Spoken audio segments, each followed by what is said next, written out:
महसूस कर लिया जो आज हमारे साथ गठित हो रहा है। और बाबा साहब ने जो संविधान देश को दिया, उस संविधान के अंदर बाबा साहब ने सबसे पहला मंत्र दिया, समाज के अंदर सबको समान अधिकार देने की बात की,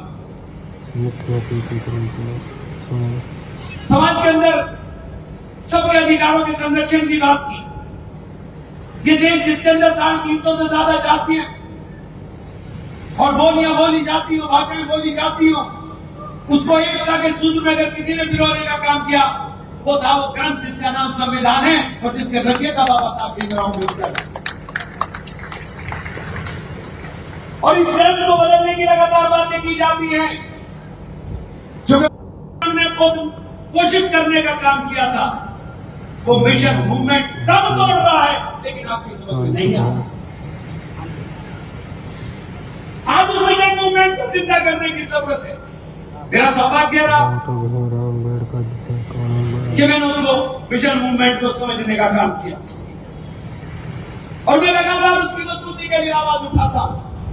वो मिशन मूवमेंट केवल दलितों के लिए नहीं है, वो देश के अंदर रहने वाले 90% शोषितों के लिए, वंचितों के लिए, अल्पसंख्यकों के लिए है, जिनके अधिकारों के ऊपर लगातार कुचलने की साजिशें की जाती है। आरक्षण की व्यवस्था किसने की थी? आरक्षण को लागू किसने किया था? कभी मन में यह सवाल अपने पैदा करके देखे तो जवाब खुद का खुद मिल जाएगा। ये बात अभी आपने हमारे बारे में कही, मैं चाहूंगा कि अपना बच्चे का, हमारे भतीजे का स्वागत होना चाहिए। बार बार चेताने के बाद भी समझ में नहीं आ रहा। आप लोगों से एक बात निवेदन करना चाहूंगा। मैं तो सबसे पहले जीतते ही यहीं आया, क्योंकि मुझे जिताने में आपने सबसे बड़ा रोल अदा करने का काम किया है। मेरे कुछ साथियों ने बड़ा ये उसको कुचलने का काम है। संविधान के अंदर स्पष्ट रूप से किसी भी धारा के ऊपर ओवरलैपिंग नहीं की जा सकती, लेकिन सत्ता में छूट संख्या बल के आधार पर उसके अंदर ओवरलैपिंग की गई और धारा 25 और धारा 26 के अधिकारों को रौंदने का काम कर दिया गया। सुप्रीम कोर्ट संविधान का संरक्षक, कस्टोडियन, हम जा रहे हैं सुप्रीम कोर्ट में, लेकिन मैं आपसे ये बात कहना चाहता हूं कि आज हमें आपको समझना पड़ेगा, लोकतंत्र तब बचेगा जब संविधान बचेगा और अगर रोल अदा करने का काम किया है।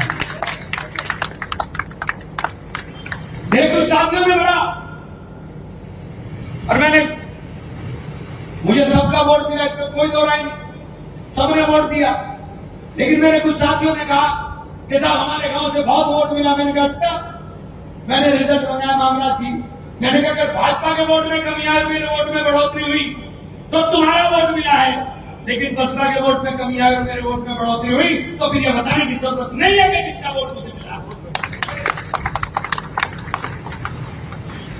ये साफ है बिल्कुल एकदम। और लड़ाई जीतने के लिए लड़िए। यहां सारा बुद्धिजीवी पर बैठा है, सारे दलित चिंतक बैठे हैं। आज लड़ाई कौन लड़ रहा है, लड़ाई किस तरह से लड़ी जा रही है देश के अंदर, ये बात समझने की जरूरत है। एक बात का वादा जरूर करते हैं कि आरक्षण हमने दिया, कांग्रेस ने लागू किया, बाबा साहब ने दिया, और उसका संरक्षण भी हम करने का काम करेंगे। ये बात आपसे करना चाहता हूं। ये जो परंपराएं देश के अंदर, आपको वीडियो अच्छी लगी हो तो like, subscribe, comment and share. Watch time जरूर कंप्लीट करवा भाई। ठीक है, अस्सलाम वालेकुम। आपके लिए फिर से हाजिर होंगे मेवात इलेक्शन नई वीडियो लेकर। जब तक के लिए अस्सलाम वालेकुम।